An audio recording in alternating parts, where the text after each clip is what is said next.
हमारी संस्कृति, हमारे संस्कार सदा रहे हमारे साथ। भारत के महान ग्रंथों और काव्यों का संपूर्ण संकलन। सब्सक्राइब करें तिलक। प्रार्थना की खुशबू, साइकिल प्योर अगरबत्ती।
द्वारकाधीश की जय हो। गुप्तचर तुम कहो गुप्तचर, क्या समाचार हैं? दैत्यराज सम्रासुर अपने पुत्र मायासुर के साथ विशाल सेना लेकर निकल पड़ा है। वो किसी भी क्षण द्वारका पर आक्रमण कर देगा। द्वारिका पर आक्रमण? लगता है उनका विनाश उन्हें यहां खींच लाया है। शांत हो जाइए दाऊ भैया, पहले सुने तो किस कारणवश वो हमसे युद्ध करना चाहता है। हमने तो उसका कुछ भी नहीं बिगाड़ा। गुप्तचर बताओ फिर क्या बात है? दैत्यराज सम्रासुर और उसका पुत्र मायासुर तीनों लोगों पर अपना साम्राज्य स्थापित करना चाहते हैं। कन्हैया, मुझे तो लगता है उनकी बुद्धि भ्रष्ट हो गई है। पिता और पुत्र दोनों मायावी शक्तियों में निपुण हैं, इसलिए वो घमंड में पड़ गए हैं। परंतु वो हमें से युद्ध क्यों करना चाहते हैं? क्षमा करें द्वारकाधीश, वो दोनों आपको अपनी महत्वाकांक्षा के रास्ते का सबसे बड़ा कांटा समझते हैं, इसलिए वो सबसे पहले आपको अपने रास्ते से हटा देना चाहते हैं। उससे पहले मैं उन्हें नर्क का रास्ता दिखा दूंगा। नहीं दाऊ भैया, हम पहल नहीं करेंगे। यदि वो युद्ध करना चाहते हैं तो युद्ध अवश्य होगा, परंतु पहला वार हमारा नहीं होगा।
वो रही शत्रु की सेना।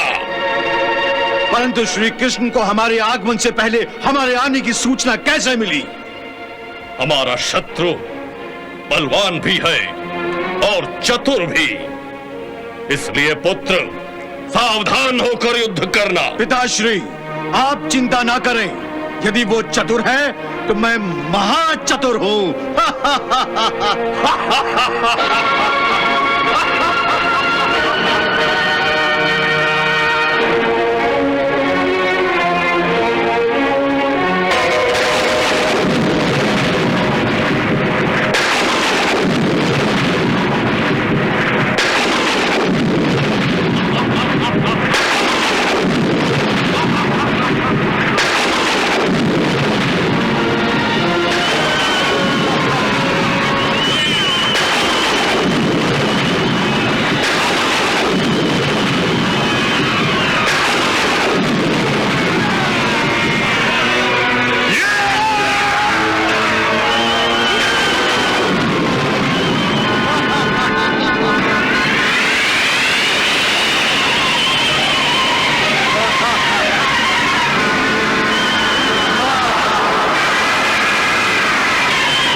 राक्षस, ना तो तूने युद्ध की घोषणा की और ना ही आक्रमण की चेतावनी दी।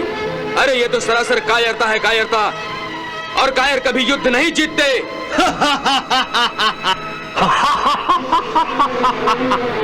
दाऊ भैया, शंबरासुर और मायासुर को युद्ध की नीति सिखाने की कोई आवश्यकता नहीं है। इससे कोई लाभ नहीं होगा। अनीति से राज्य करना और अनीति से युद्ध करना, यही इन मायावी पिता और पुत्र की नीति है। परंतु कन्हैया, इन मायावी पिता और पुत्र की कुटिल नीति हम सफल नहीं होने देंगे। हाँ दाऊ भैया, शंबरासुर जैसे अधर्मी इन नीतियों में यदि सफल होने लगे तो पृथ्वी लोक पर अधर्म का राज्य स्थापित होने में देर नहीं लगेगी। अब मुझे कोई नहीं रोक सकता ग्वाले। पृथ्वीलोक पर केवल मेरा साम्राज्य होगा, केवल मेरा। इसलिए हे कृष्ण, तुम हमारी शरण में आ जाओ, हम तुम्हें अभय देंगे। मायासुर!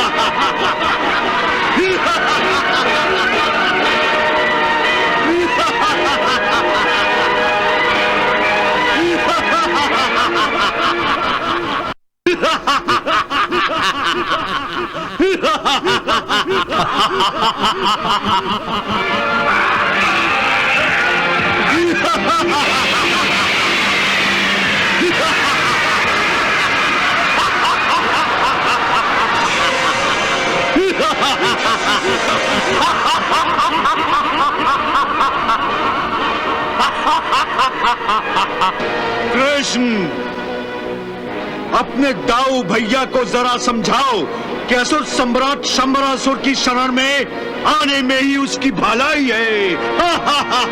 शंबरासुर, अपने इस मायावी पुत्र को लेकर तुम अपनी नगरी लौट जाओ, वरना मेरे क्रोध की आग में इस पुत्र के साथ जलकर तुम भी राख हो जाओगे।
कन्हैया,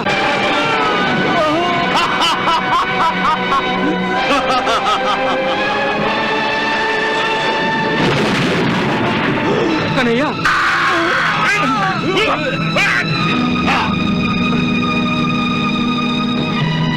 कन्हैया, कन्हैया, कन्हैया, कन्हैया, कन्हैया, आंखें खोलो कन्हैया, कन्हैया, ए कन्हैया, आंखें खोलो कन्हैया, मेरे लिए, अपने दाऊ भैया के लिए आंखें खोलो कन्हैया, आंखें खोलो कन्हैया।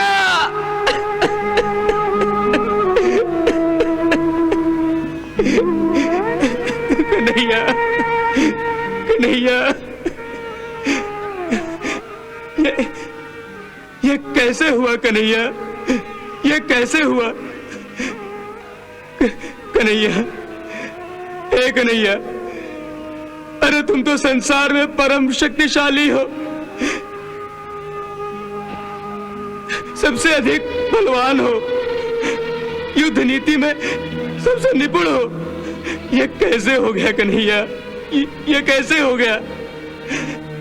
इस मायावी असुर के हाथों तुम्हें मृत्यु आ गई। इससे बड़ा दुर्भाग्य और क्या हो सकता है कन्हैया, और क्या हो सकता है कन्हैया? अब मैं द्वारका वासियों से क्या कहूं? अपने देवकी माता और पिताश्री को कैसे मुंह दिखाऊं? मैं बड़ा भाई होते हुए भी तुम्हारी रक्षा नहीं कर सका। धिक्कार है मेरे बल पर, धिक्कार है मेरी शक्तियों पर, धिक्कार है कन्हैया, कन्हैया, जिस संसार में तुम नहीं, उस संसार में मैं एक पल भी जीवित नहीं रहना चाहता। मैं जीवित नहीं रहना चाहता कन्हैया, मेरा मर जाना ही बेहतर है।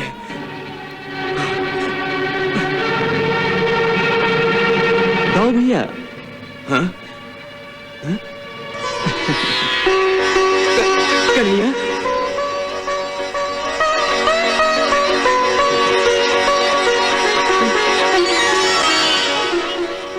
कन्हैया, तुम जीवित हो? तुम जीवित हो कन्हैया? तुम जीवित हो? हाँ दाऊ भैया, ऐसे मायावी असुर के हाथ से मरने के लिए हमने इस पृथ्वीलोक पर जन्म नहीं लिया। कन्हैया, मेरे कन्हैया, कन्हैया, कन्हैया, अरे कन्हैया, तुम्हें जीवित देखकर मैं कितना खुश हूं, ये तुम नहीं समझ सकते, तुम नहीं समझ सकते कन्हैया, तुम नहीं समझ सकते। परंतु कन्हैया, ये कौन है? वो, हाँ, वो मायावी शंबरासुर की माया है। अरे आपको भ्रम में डालने के लिए शंबरासुर ने ये माया रचाई थी और आप उसके मायाजाल में फंस गए दाऊ भैया। ये देखिए।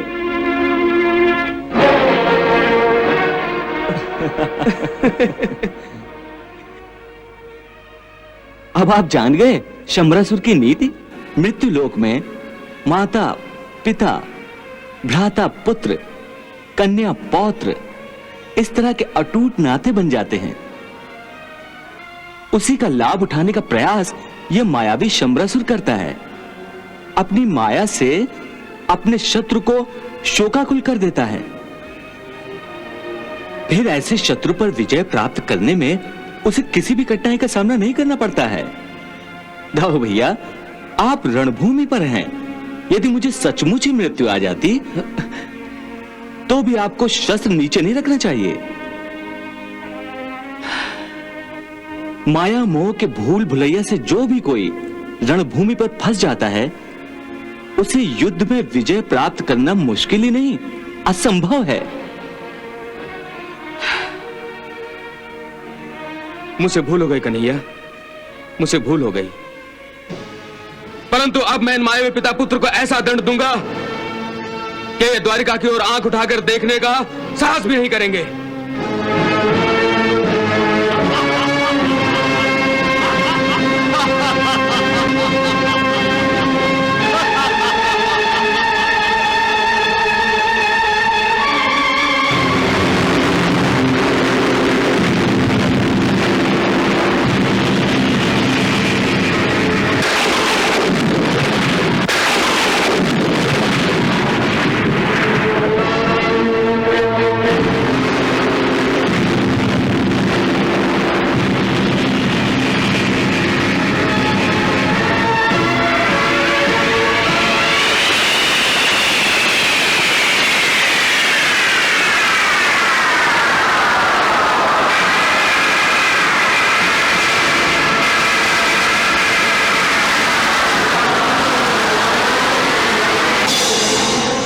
समरासुर, बलराम तो साक्षात मृत्युदाता नजर आने लगा।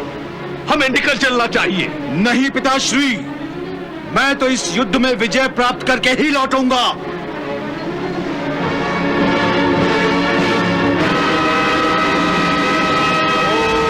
नमः शिवाय, ओम नमः शिवाय, ओम नमः शिवाय, ओम नमः शिवाय।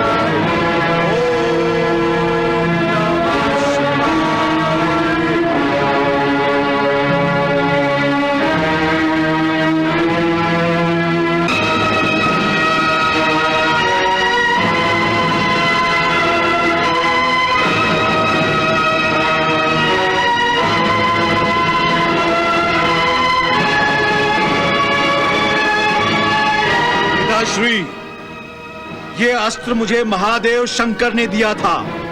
ये कभी विफल नहीं होगा। बलराम को इस अस्त्र के कारण निश्चित ही मृत्यु आएगी।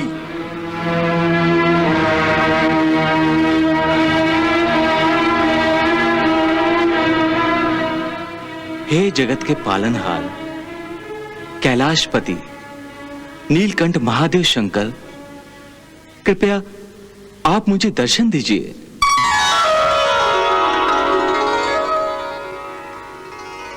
हे वासुदेव, आंखें खोलिए वासुदेव।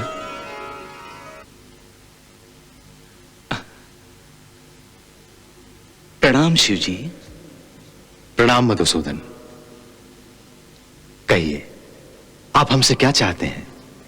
आपने हमारी प्रार्थना किस उद्देश्य से की? हे महादेव, शंबरासुर का पुत्र मायासुर आपका दिया हुआ अस्त्र दाऊ भैया पर छोड़ने वाला है, जिसे केवल आप ही विफल कर सकते हैं। आप ही दाऊ भैया की रक्षा कर सकते हैं। नहीं देवकी नंदन, हमारा दिया हुआ अस्त्र कभी विफल नहीं हो सकता। परंतु परंतु क्या महादेव? परंतु हमारे अस्त्र के कारण बलराम को मृत्यु नहीं आएगी। हमारे इस अस्त्र के प्रभाव से उन्हें मूर्छा आएगी, केवल मूर्छा। हे महादेव, आपके कृपा आशीर्वाद का हाथ जिसे मिला हो, उसे मृत्यु कैसे स्पर्श कर सकती है?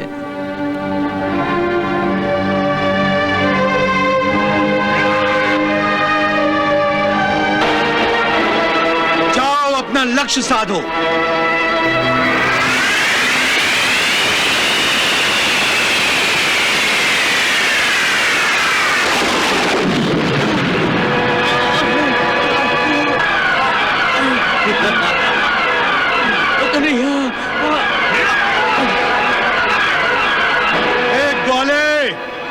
ये मेरी माया नहीं है, ये मेरा पराक्रम है। अपने बड़े भाई की मृत्यु से कुछ बोध लो और हमारी शरण में आ जाओ। हम तुम्हें अभय देंगे, नहीं तो तुम भी इसी प्रकार मृत्यु के अधीन हो जाओगे। हा हा हा हा हा हा।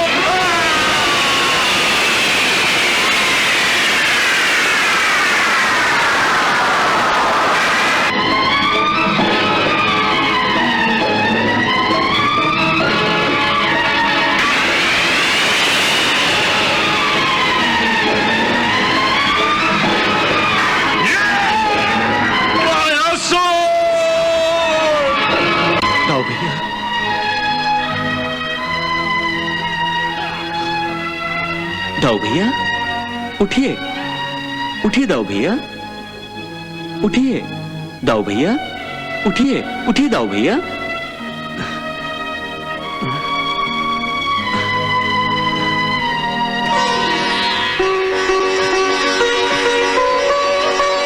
कन्हैया, कन्हैया,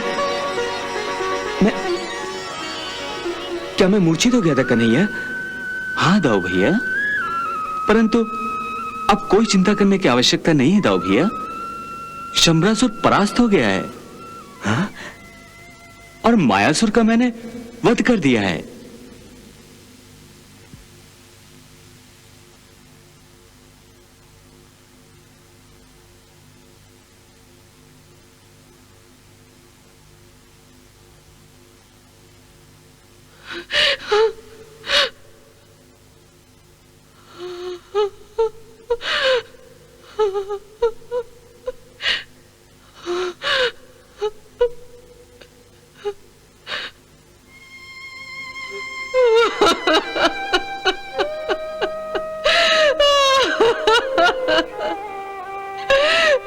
स्वामी, हमारे पुत्र की ये स्थिति, कह दीजिए ना कि ये आपने माया रची है, ये आपका माया जाल है। बोलिए ना, बोलिए ना स्वामी, कह दीजिए ये झूठ है, ये झूठ है ना। आप बोलते क्यों नहीं? आप केवल मुझे इतना बता दीजिए कि ये मेरा परम प्रतापी पुत्र मायासुर जीवित है स्वामी। वो तो वासुदेव श्री कृष्ण पे विजय प्राप्त करके लौटने वाला है। तो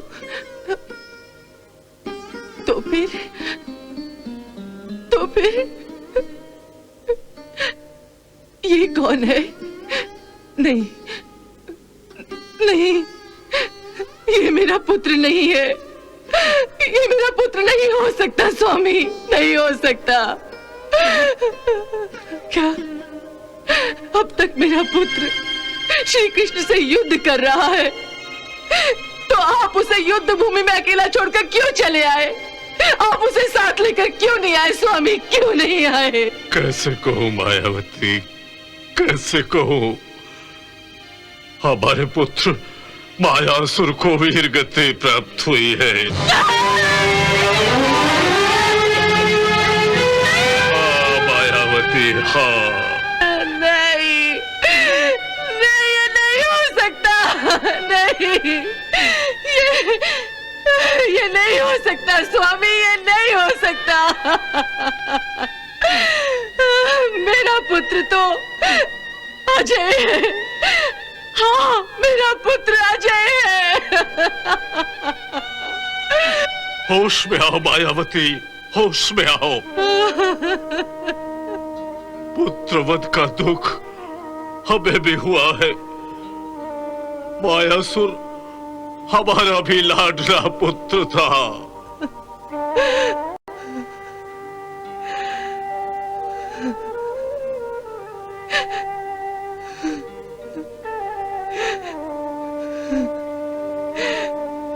किसने मेरे पुत्र का वध किया है?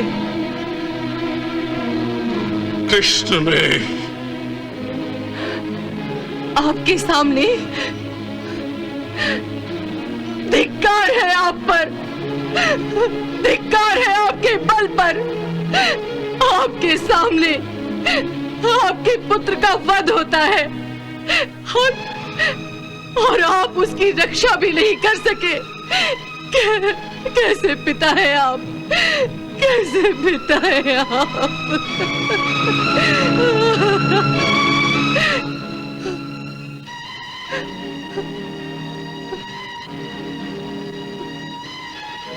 मुझे क्षमा कीजिए स्वामी, मुझे क्षमा कीजिए। आज आवेश में मैंने आपका अपमान किया है, मुझे क्षमा कीजिए स्वामी, मुझे क्षमा कीजिए। मायावती, अब शोक करना बंद करो। जिस कृष्ण ने मेरे पुत्र का वध किया है, आप उसे क्या दंड देंगे? जब आप उसे दंड देंगे तभी मेरा शोकग्रस्त मन शांत होगा स्वामी, तभी शांत होगा। मायावती, ये शंबरासुर प्रतिज्ञा करता है किस प्रकार कृष्ण ने मेरे पुत्र को मुझसे छीना है, उसी प्रकार कृष्ण के पुत्र को मैं छीनूंगा। पुत्र की मृत्यु के वियोग में जैसे मेरी पत्नी शोक मना रही है, उसी तरह से कृष्ण की पत्नी भी पुत्र वियोग में शोकाकुल हो जाएगी। ये मेरी प्रतिज्ञा है, ये मेरी प्रतिज्ञा है।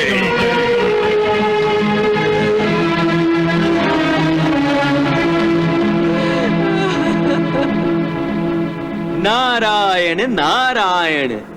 कामदेव, देख लिया ना, आपके जन्म लेने के पहले ही आपके शत्रु ने जन्म ले लिया है,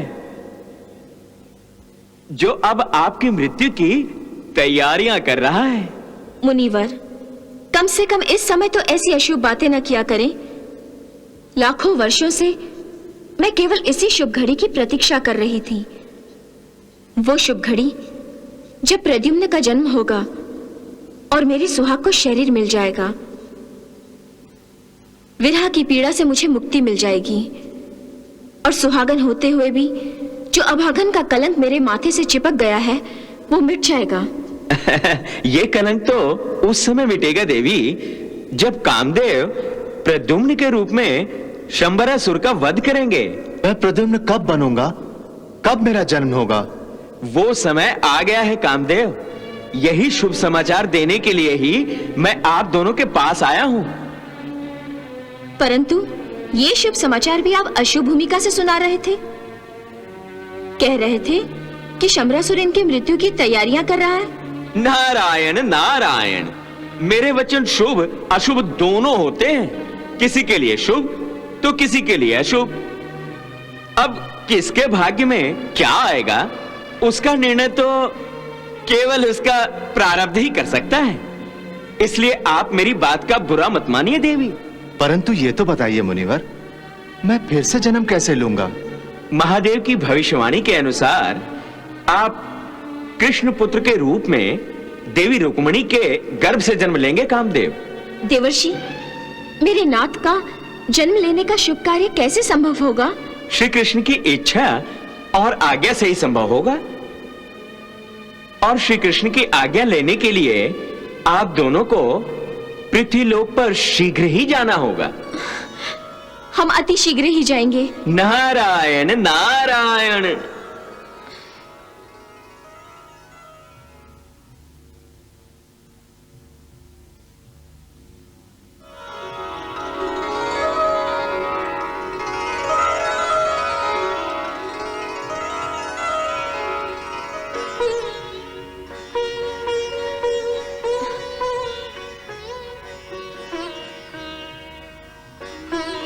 अरे, भगवान तो ध्यानस्थ बैठे हैं।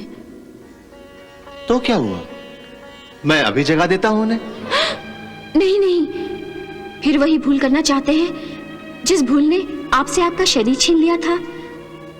याद रखिए, आप यहाँ अपना शरीर पाने आए हैं, खोने नहीं। आश्चर्य है देवी, मेरे शरीर के खो जाने का भय अब भी आपको है, परंतु अब मेरे पास शरीर तो रहा नहीं, सो अब क्या खोऊंगा? शरीर न सही, पर इस शरीर की निशानी तो है। जीने के इस सहारे को मैं खतरे में नहीं डाल सकती। परंतु देवी रति।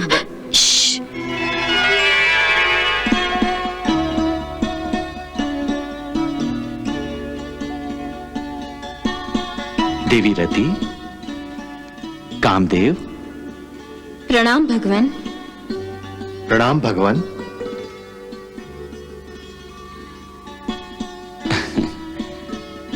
सुखी भव। भगवान, आपने हमें सुखी होने का आशीर्वाद दिया है ना? हाँ देवी, मेरा कहा सत्य है। तो बताइए, जब मैं मेरे पति देव के दर्शन नहीं कर सकती, उनका मेरा मिलन लाखों वर्षों से अधूरा है। ऐसे में मैं या मेरे पति देव कैसे सुखी हो सकते हैं? देवी रति, दुख की आयु लंबी हो सकती है, परंतु दुख अमर नहीं हो सकता। तो फिर बताइए, कब मेरा दुख समाप्त होगा? कब मेरे पति देव को नया शरीर प्राप्त होगा? कामदेव, तुम भाग्यवान हो जो तुम्हें देवी रति जैसी धर्मपत्नी मिली है। पति के मिलन की आस में इसने लाखों वर्षों तक किसी जोगन की भांति तपस्या की है। युगों युगों तक प्रतीक्षा की है, और अब यह प्रतीक्षा समाप्त होने जा रही है। सच भगवान, मुझे नया शरीर मिल जाएगा? हाँ कामदेव, जिस घटना का समय, यहां तक कि समय का पल भी लाखों वर्षों पहले शिवजी ने स्वयं निश्चित कर दिया था, उस घटना के घटने का वो पल अब आ गया है। अर्थात आप मेरे पति देव को अपना पुत्र स्वीकार करते हैं? कामदेव, आज से तुम मेरे पुत्र हो।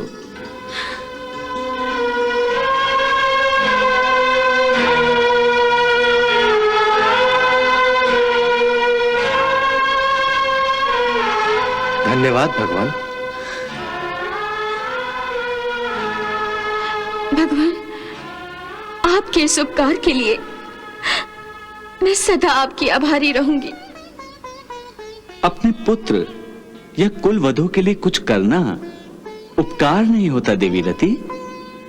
जब कामदेव हमारा पुत्र बनने जा रहा है, तो इस नाते तुम हमारी बहू ही तो बनोगी ना? आप धन्य है प्रभु, आप धन्य हैं।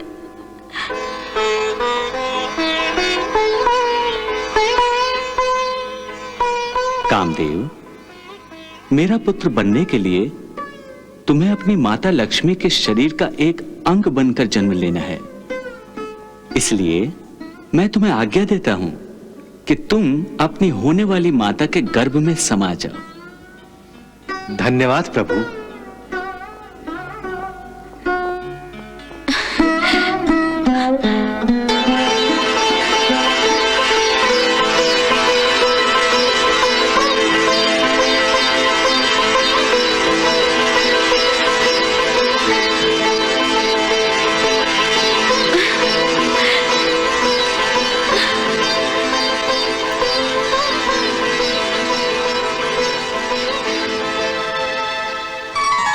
नारायण नारायण।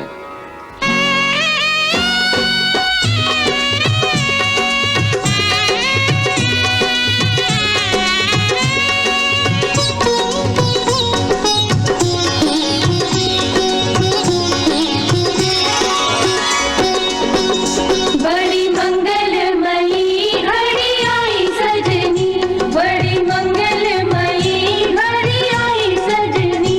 शुभ गोद भराई की बधाई।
हुआ है पुत्र।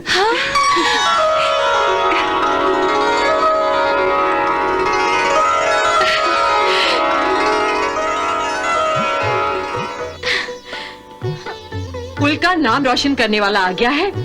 देखिए क्या तेजस्वी चेहरा है इसका।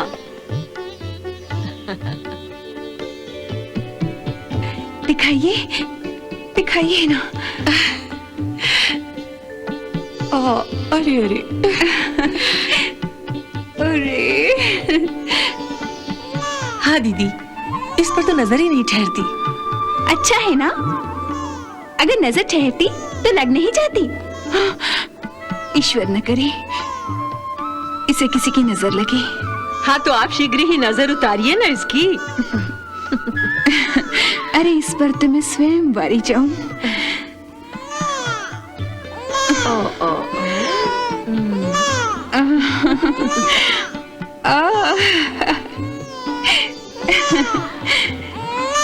लीजिए।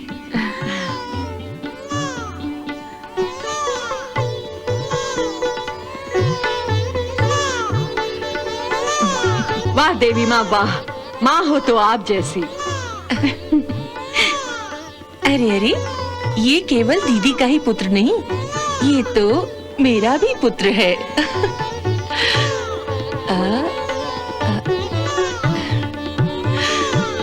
लीजिए।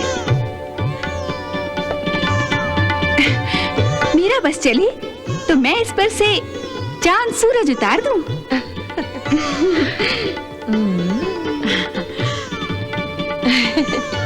दीदी, इस सूरज को कब तक अपने आंचल में छुपाए रखेंगी? मैं इसके दर्शन इसके पिताश्री और ताऊश्री को करा लाऊं? लाइए। लाइए ना। ओले ओले।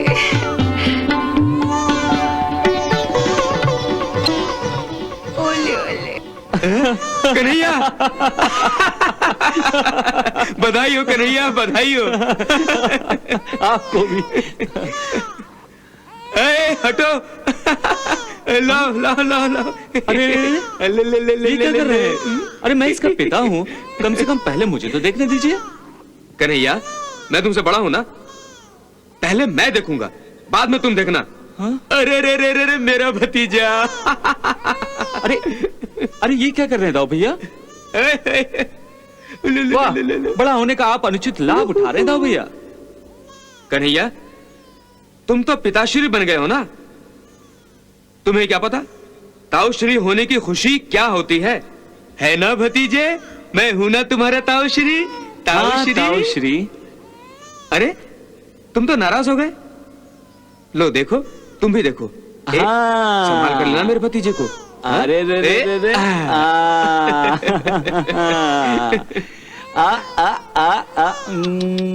दाऊ भैया, इसे देखने से तो ऐसा लग रहा है कि ये मेरे जैसा बुद्धिमान है। कन्हैया, तुम बच्चे की प्रशंसा कर रहे हो या अपनी? हाँ मतलब तुम बहुत अच्छी तरह से समझते हो कन्हैया। अरे देखो मेरे भतीजे को, ये तो मेरी तरह बलवान है, बलवान। है ना भतीजे? देखो देखो देखो।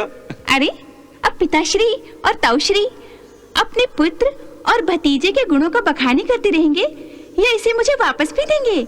नहीं, बिल्कुल वापस नहीं देंगे। अरे लाइए। नहीं नहीं, अरे क्या? इसे दूध पिलाना है। दूध पिलाना है? जहामंती, इसे दूध जरूर पिलाओ, परंतु इसे माखन बिल्कुल मत देना। हाँ? क्यों? क्यों? अगर इसे माखन की लत पड़ गई तो ये भी हमारे कन्हैया की तरफ माखन चोर हो जाएगा। और फिर पता है, इसकी तीनों माएं इसके पीछे छड़ी लेकर भागेंगी और ये कान पकड़कर कहेगा, मैं नहीं माखन खायो।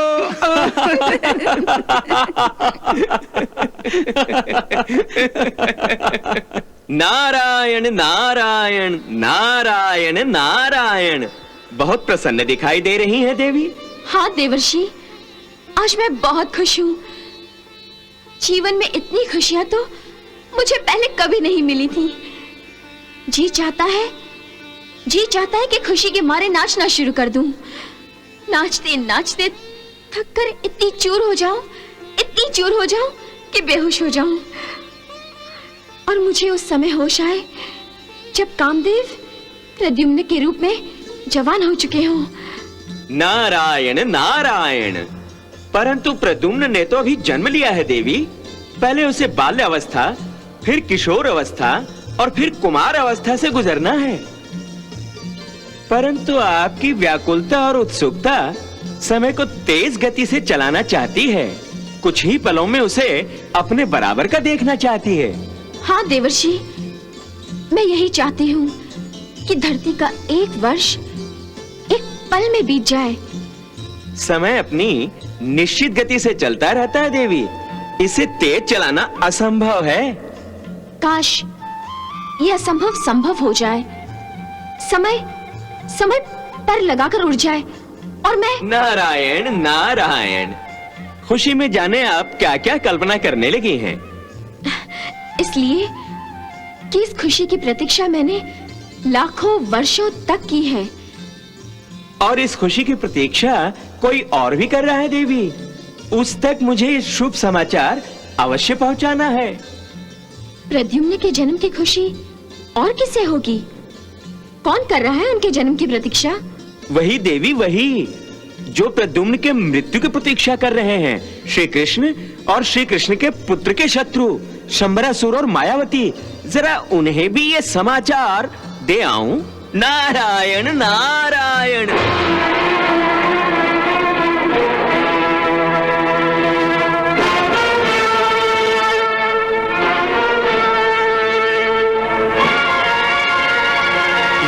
दिन की प्रतीक्षा में तो मेरी तलवार को जंग लग गया था, परंतु अब मैं इस तलवार को धार लगाऊंगा, अवश्य लगाऊंगा, परंतु जल छिड़क कर नहीं, कृष्ण पुत्र का लहू छिड़क कर। कृष्णा